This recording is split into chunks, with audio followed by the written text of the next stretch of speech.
hello' সকলোৱে নমস্কাৰ গ্ৰহণ কৰিব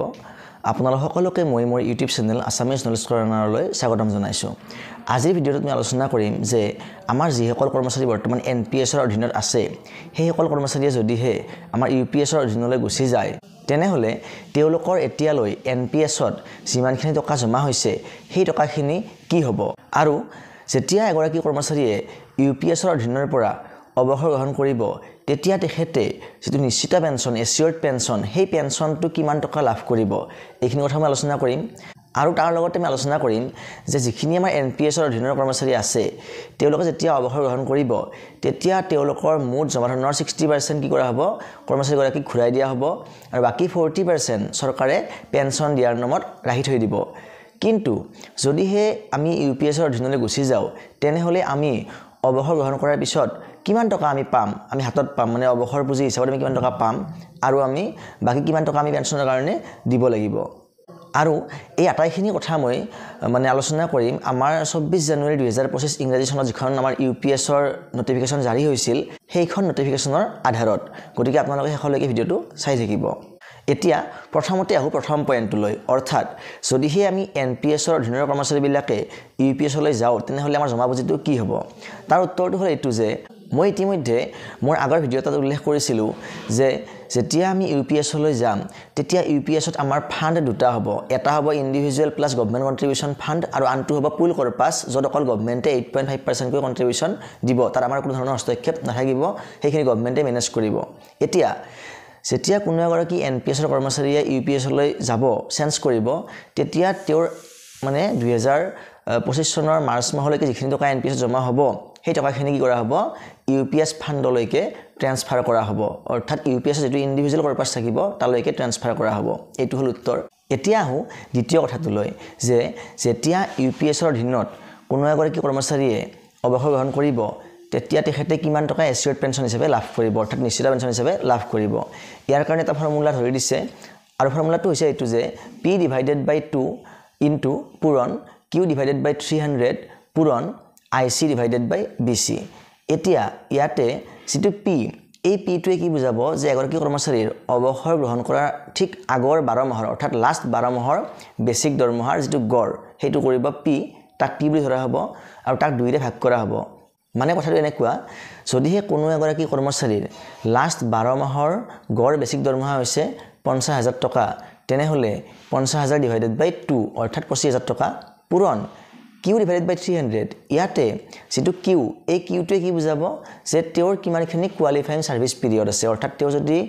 10 বছৰ চাকৰি কৰিছে তেনেহলে 10 বছৰক কি কৰা হ'ব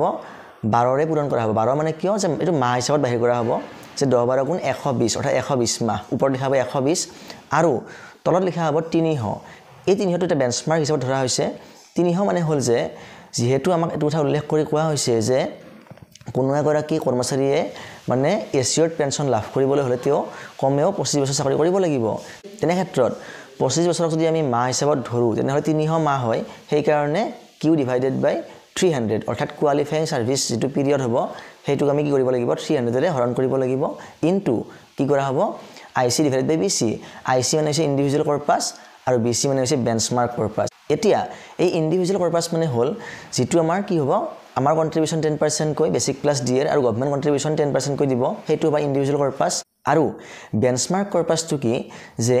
আমাক যিখিনি টকাৰে পেনশন দিব অৱসৰৰ পিছত সেই পেনশন দিবলৈ হলে বিভিন্ন পে স্কেল অনুসৰি এজন ব্যক্তিৰ পেনশনটো বেলেগ বেলেগ হ'ব গতিকে যদিহে কোনো এজন ব্যক্তিক পেনশন দিব লগা হয় 1 লাখ টকা তেনেহলে তেওঁৰ বেঞ্চমাৰ্ক কৰ্পাছটোৰ পৰিমাণ বেছি হ'ব যদি কোনোবাজন ব্যক্তিক পেনশন দিব লগা হয় 50000 টকা তেনেহলে তেওঁৰ বেঞ্চমাৰ্ক যেটো কৰ্পাছ হ'ব তাৰ পৰিমাণটো কম হ'ব হেতু বস্তু হেকত মানে কি কৰা হ'ব পেনশন মানে যেটো অথৰিটি থাকিব ৰেগুলেটৰী অথৰিটি সেই তেওঁলোকে নিৰ্ধাৰণ কৰিব কথাখিনি কিমান টকা কাৰ বেঞ্চমাৰ্ক কৰ্পাছ হয় আৰু সেই এমাউন্টটো তলত বহুৱা হ'ব অৰ্থাৎ ইন্ডিভিজুৱেল কৰ্পাছ ডিভাইডেড বাই বেঞ্চমাৰ্ক কৰ্পাছ কৰা হ'ব এতিয়া ধৰা হ'ল যে কোনো এগৰাকী কৰ্মচাৰীয়ে ৰিটায়াৰ লোৱা সময়ত তেওঁৰ লাষ্ট 12 মাহৰ গড় বেসিক পে আছিল 50000 টকা তেনেহলে 50000 ডিভাইডেড বাই 2 অৰ্থাৎ কিমান হ'ল 25000 টকা হৈ গ'ল আৰু যদিহে তেখেতে 25 বছৰ চাকৰি কাল সম্পূৰ্ণ কৰে তেনেহলে তেখেতৰ মাহ হ'ব 300 অৰ্থাৎ 300 ডিভাইডেড বাই 300 মানে 1 অৰ্থাৎ 25000 পূৰণ 1 ওলাল আৰু তেখেতৰ যদিহে 25 বছৰ চাকৰি কাল সম্পূৰ্ণ কৰাৰ পিছত ইন্ডিভিজুৱেল কৰ্পাছত জমা হয় 1 কোটি টকা আৰু এইফালে যদিহে গভৰ্ণমেণ্টে এইটো নিৰ্ধাৰণ কৰি দিয়ে যে তেখেতৰ বেঞ্চমাৰ্ক কৰ্পাছ 1 কোটি টকা হ'ব লাগিব তেতিয়াহে তেখেতক কি কৰিব পৰা যাব মানে পেঞ্চনটো ধুনীয়াকৈ দিব পৰা যাব তেনেহলে কি হ'ব 1 কোটি ডিভাইডেড বাই 1 কোটি তেতিয়া ফিগাৰটো 1 ওলাব অৰ্থাৎ তেখেতৰ যেটো মানে এচিয়ৰ্ড পেঞ্চন হ'ব মানে বেসিক পেঞ্চন এটো কেনেকুৱা হ'ব যে 25000 পূৰণ 1 অৰ্থাৎ 25000 টকাই হ'ব আৰু তাৰ লগত যোগ হ'ব ডিয়াৰনেছ ৰিলিফ খিনি গতিকে এইখিনি যোগ হলে যিমানখিনি হয় এইখিনি হ'ব তেখেতৰ মানে মুঠ পেঞ্চন পাব লগা পেঞ্চন এতিয়া ইয়াতে এটা জানিবলগীয়া কথা আছে যদিহে কোনো এগৰাকী কৰ্মচাৰীৰ মানে যেটো মুঠ চাকৰিকাল যদিহে চাকৰিকালটো 25 বছৰতকৈ বেছি হৈ যায় অৰ্থাৎ 3 মাহতকৈ বেছি হৈ যায় তেনেস্থলতো কিন্তু তাক 3 মাহ হিচাপতে ধৰা হ'ব তাতকৈ বেছি ধৰা নহব গতিকে সেইখিনি যিখিনি অতিৰিক্ত চাকৰিকাল থাকিব সেইখিনি কোনো কামত নাহিব এইটো হিচাপৰ কাৰণে আৰু আন এটা অত্যন্ত গুৰুত্বপূৰ্ণ কথা আছে এই যেটো বেঞ্চমাৰ্ক কৰ্পাছ এই বেঞ্চমাৰ্ক কৰ্পাছ যেটো মানে শব্দ এই শব্দটো এনেকুৱা এটা খেলিমেলি কৰিছে যাৰ ফলত মানে যিখিনি কৰ্মচাৰী আছে তেওঁলোকে ইউপিএছলৈ যোৱাৰ আগতে 100 বাৰ ভাবা উচিত কাৰণ এই বেঞ্চমাৰ্ক কৰ্পাছ শব্দটোৰ কাৰণে হয়তো কি হ'ব বহুতো চাকৰিয়ালে অৱসৰ গ্ৰহণ কৰাৰ পিছত এটা ফুটা কৰিও নাপাব আনকি মানে পেঞ্চনটোৰ বাহিৰে আনকি তেওঁলোকে উল্টাকৈ দিব লগাহে হ'ব চৰকাৰক যাতে তেওঁলোকে এটা নিশ্চিত পেঞ্চন মাহিমে লাভ কৰি থাকে এইটো কেনেকৈ মই কৈ আছো কাৰণ চাব চৰকাৰে এটা কথা উল্লেখ কৰিছে যে চৰকাৰে কোনো এগৰাকী চাকৰিয়ালৰ কাৰণে যেটো বেঞ্চমাৰ্ক কৰ্পাছ নিৰ্ধাৰণ কৰিব সেই টকাখিনি কি কৰিব লাগিব মানে এমপ্লয় গৰাকীয়ে নিজৰ ইন্ডিভিজুৱেল কৰ্পাছৰ পৰা দিব লাগিব চৰকাৰক যেটো পুল কৰ্পাছ থাকিব অৰ্থাৎ যেটো কৰ্পাছৰ ইতিমধ্যে গভৰ্ণমেণ্টে 8.5% কি কন্ট্ৰিবিউশন দি আছিল যত আমি অংশদান কৰা নাছিলো সেই পুল কৰ্পাছটোত কি কৰা হ'ব আমাৰ ইন্ডিভিজুৱেল কৰ্পাছৰ পৰা তাত কি কৰা হ'ব আমি এটা এমাউন্ট দিব লগা হ'ব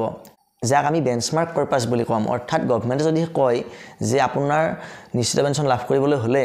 আপুনি কি কৰিব লাগিব 1 কোটি টকা বেঞ্চমাৰ্ক কৰ্পাছ দিব লাগিব এতিয়া যদিহে মোৰ চাকৰিকাল বা আপোনাৰ চাকৰিকাল শেষ হোৱা সময়ত আপোনাৰ মানে ইউপিএছৰ যেটো ইন্ডিভিজুৱেল কৰ্পাছ তাত যদি জমা হয় 1 কোটি টকা তেনেহলে আপুনি গোটেই 1 কোটি টকা চৰকাৰক দি দিব লাগিব যাতে আপুনি এটা নিশ্চিত পেঞ্চন মাহে মাহে লাভ কৰি থাকে আৰু যদিহে কিবা কাৰণত আপোনাৰ জমা হয় 1 কোটি 20 লাখ টকা তেনেহলে আপুনি 1 কোটি টকা দিয়াৰ পিছত যি 20 কোটি টকা আপোনাৰ ৰৈ যাব সেই 20 কোটি টকা আপোনাৰ একাউণ্টত আহিব কিন্তু যদিহে কোনো ক্ষেত্ৰত এনেকুৱা হৈ যায় যে আপোনাৰ বেঞ্চমাৰ্ক কৰ্পাছ নিৰ্ধাৰণ কৰা হ'ল কিমান যে 1 কোটি টকা কিন্তু আপোনাৰ যেটো ইন্ডিভিজুৱেল মানে কৰ্পাছ আছিল তাত জমা হৈছে 80 লাখ টকা তেনেহলে আপুনি অৱসৰৰ সময়ত উল্টাকৈ চৰকাৰক আপুনি 20 লাখ টকা দিব লাগিব যাতে আপুনি নিশ্চিতভাৱে পেঞ্চনটো লাভ কৰি থাকিব পাৰে যদি আপুনি নিদিয়ে তেনেহলে আপোনাৰ পেঞ্চনৰ পৰিমাণটো যথেষ্টখিনি কি হ'ব কমি যাব গতিকে এইটো ডাঙৰ সমস্যা এতিয়া আহো আন এটা কন্ডিশনলৈকে ধৰা হল কোনো এগৰাকী কৰ্মচাৰীয়ে কি কৰা নাই 25 বছৰ চাকৰিকালটো সম্পূৰ্ণ কৰা নাই ধৰা হল তেখেতৰ চাকৰিকাল হৈছে মাত্ৰ 10 বছৰ তেনেস্থলত তেখেতে কিমান টকা পেঞ্চন হিচাপে লাভ কৰিব তেনেহলে তেখেতৰ ফৰ্মুলাটো কেনেকুৱা হ'ব সেম ফৰ্মুলা প্ৰয়োগ কৰা হ'ব মাত্ৰ কি হ'ব সংখ্যাবিলাক অলপ উল্টা-পাল্টা হ'ব কিন্তু প্ৰথমতে যেটো আহিব p/2 হেতু একে থাকিব কাৰণ তেখেতৰ লাষ্ট 12 মাহৰ গড় বেসিক পেটো যদিহে এটো হয় 50000 টকা তেনেহলে p/2 হলে কিমান হ'ব 25000 টকা হ'ব অৰ্থাৎ 50000 ডিভাইডেড বাই 2 25000 টকা হৈ গল এতিয়া নেক্সট স্টেপটোত কি হ'ব q ডিভাইডেড বাই 300 সেই q ডিভাইডেড বাই 300 কি হ'ব আগতে কেনেকুৱা আছিল যিয়ে 25 বছৰ চাকৰিকাল সম্পূৰ্ণ কৰিছে বা তাতকৈ বেছি চাকৰিকাল কৰিছে তেনে ক্ষেত্ৰত উত্তৰটো আছিল 1 300 ডিভাইডেড বাই 300 কিন্তু 10 বছৰ চাকৰি কৰিলে কি হ'ব 120 মাহ হ'ব 10 বছৰত গতি 120 ডিভাইডেড বাই 300 হ'ব গতি উত্তৰটো পইণ্টত ওলাব 0.5 তকৈও কম ওলাব আৰু নেক্সট স্টেপটোত কি হ'ব যেটো মানে ইন্ডিভিজুৱেল কৰ্পাছ ডিভাইডেড বাই বেঞ্চমাৰ্ক কৰ্পাছ যেহেতু তেওঁৰ চাকৰিকালটো কম হ'ব তেনেস্থলত তেখেতৰ যেটো ইন্ডিভিজুৱেল কৰ্পাছ হেইটো যথেষ্ট কম জমা হ'ব আৰু যেটো বেঞ্চমাৰ্ক কৰ্পাছ হেইটো কিন্তু চৰকাৰে কি কৰিব বেছিকৈ ৰাখিব কিয় বেছিকৈ ৰাখিব কাৰণ যদি চাকৰিকাল কম যদি তেখেতৰ বেছিক পে বেছি হয় তেখেত যদি কোনো হায়াৰ ৰেংকৰ অফিচাৰ হয় তেনেহলে তেখেতৰ পেঞ্চনটো নিৰ্ধাৰণ কৰিব তেখেতৰ লাষ্ট বেসিক পেৰ ওপৰতহে গতিকে তেখেতক পেঞ্চন দি থাকিবলৈ হলে যেটো বেঞ্চমাৰ্ক কৰ্পাছ এটো হাই হ'ব বেছি হ'ব তেনে ক্ষেত্ৰত তেখেতৰ ইন্ডিভিজুৱেল কৰ্পাছত যেহেতু টকা কমকে জমা হ'ব তেখেতে কি কৰিব লাগিব বেঞ্চমাৰ্ক কৰ্পাছৰ যেটো নিৰ্ধাৰিত এমাউন্ট হেইটোক মিট কৰিবলৈ হলে হেইটো মানে ফিল আপ কৰিবলৈ হলে হাতৰ পৰা বহুত টকাতে ভৰিব লাগিব অৱসৰৰ চৰকাৰক দিব লাগিব উল্টাকৈ আৰু যদিহে নিদিয়ে তেনেহলে কি হ'ব ধৰা হল তেখেতৰ জমা হৈছিল 20 লাখ টকা আৰু ইফালে বেঞ্চমাৰ্ক কৰ্পাছ হৈছে 50 লাখ টকা তেনেহলে 20 লাখ ডিভাইডেড বাই 50 লাখ টকা হ'ব হলে এগেইন কি হ'ব 0.5 তকৈ কমকৈ ওলাব অৰ্থাৎ তেখেতৰ যেটো বেসিক পে সেই লাষ্ট 12 মাহৰ বেসিক পেৰ ইতিমধ্যে আধা হৈ যাব ডিভাইডেড বাই 2 হৈ থাকিব তাৰপৰা আৰু ভালেখিনি কমি যাব অৰ্থাৎ তেখেতে একেবাৰে লোয়েষ্টৰ বা লোয়েষ্ট এটা পেঞ্চন লাভ কৰিব গতিকে ইয়াৰ পৰা বুজা যায় যে এই যেটো সিস্টেম ইউপিএছৰ মানে পেঞ্চন সিস্টেমটো এটো এটা সম্পূৰ্ণ মানে আখুৱাপূৰ্ণ সিস্টেম বুলি মানে এটা মানে ধাৰণা এটা হৈছে এতিয়ালৈকে যিখিনি কথা বুজি পাইছো বা নটিফিকেশনৰ যিখিনি কথা প্ৰকাশ কৰা হৈছে যদিহে এইখিনি ৰিফৰ্ম নকৰে তেনেহ'লে আমি UPSলৈ